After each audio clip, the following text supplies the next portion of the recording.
Hey everyone, Will back here again today. Today we're going to be diving into the book of Daniel. We're jumping into the Old Testament. I love the story of Daniel. I love how in and amongst all of these strange and difficult times he's thrown into, you see just the caliber of men he and his friends are throughout all of this, and I thought it would be very applicable to what we're going through today in society. So yeah, I hope you all enjoy going on this journey with me, and I look forward to it. We're going to go ahead and get started with Daniel chapter 1 today. During the third year of King Jehoiakim's reign in Judah, King Nebuchadnezzar of Babylon came to Jerusalem and besieged it with his armies. The Lord gave him victory over King Jehoiakim of Judea. When Nebuchadnezzar returned to Babylon, he took with him some of the sacred objects from the temple of God and placed it in the treasure house of his God in the land of Babylon.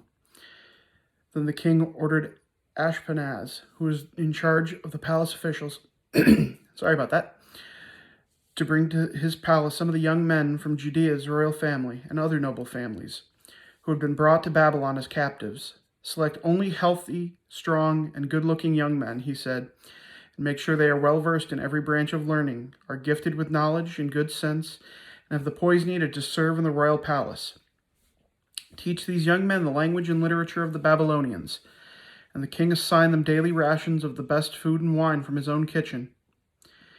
They were to be trained for a period of 3 years, and then some of them would be made to advisors in the royal court. Daniel, Hananiah, Mishael, and Azariah were 4 of the young men chosen, all from the tribe of Judah. The chief official renamed these men with Babylonian names. Daniel was called Belshazzar, Hananiah was called Shadrach, Mishael was called Meshach, and Azariah was called Abednego. But Daniel made up his mind not to defile himself by eating the food and wine given to them by the king. He asked the chief official for permission to eat other things instead. Now God had given the chief official great respect for Daniel, but he was alarmed with Daniel's suggestion. "My lord the king has ordered for you to eat this food and wine," he said, "and if you become pale and thin compared to the other youths of your age, I'm afraid the king will have me beheaded for neglecting my duties." Daniel talked it over with the attendant who had been appointed by the chief official to look after Daniel, Hananiah, Mishael, and Azariah. "Test us for 10 days on a diet of vegetables and water," Daniel said. "And at the end of those 10 days, see how we look compared to the other young men who have been eating the king's rich food. Then you can decide whether or not to let us continue eating our diet." So the attendant agreed to Daniel's suggestion and tested them for 10 days. At the end of the 10 days, Daniel and his friends looked healthier and better nourished than the young men who had been eating from the food assigned by the king. So after that, the attendant fed them only vegetables instead of the rich food and wine. God gave these 4 young men an unusual aptitude for learning the literature and sciences of the time, and God gave Daniel the special ability to understand the meaning of visions and dreams. When the 3-year training period ordered by the king was completed, the chief official brought all the young men to King Nebuchadnezzar. The king talked with each of them, and none of them impressed him as much as Daniel, Hananiah, Mishael, and Azariah. So they were appointed to his regular staff of advisors. In all matters requiring wisdom and balanced judgment, the king found the advice of these young men to be 10 times better than all of the magicians and enchanters in the entire kingdom. Daniel remained there until the 1st year of King Cyrus's reign. So as we go through Daniel, we see over and over again themes pop up. And one of the themes that you'll see is the amount of respect that people have for Daniel and his friends. We see it here with the chief official who respects Daniel enough to hear him out when he goes, "Hey, can we not eat what the king is giving us?"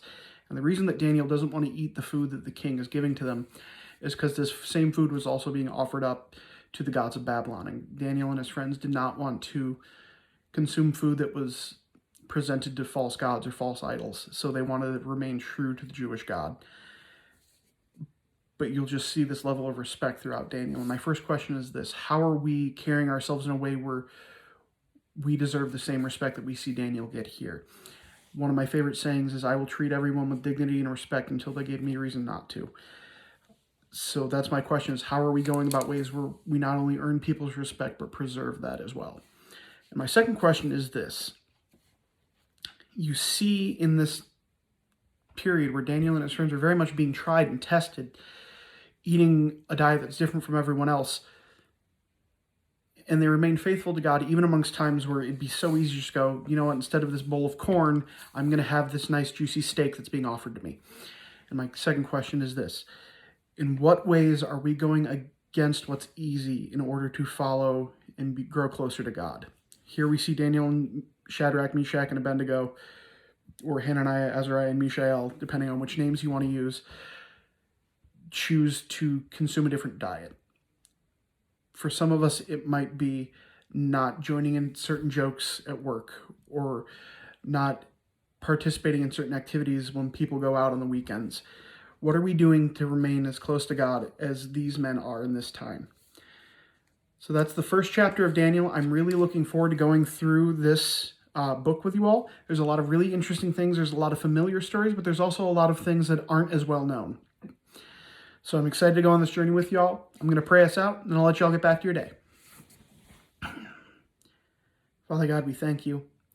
We thank you that even though the world around us might not recognize you at times, that we can. We ask you to reveal yourself in many amazing ways. God, help us carry ourselves as if we were reaching out to you. God, let us be your faithful ambassadors in this world. We thank you that day in and day out you are with us. And God, we can never begin to thank you for all the blessings you pour out upon us. In your Son's name, amen. So that's all I have for today, everybody. I will see you all back tomorrow for Daniel chapter 2. Take care.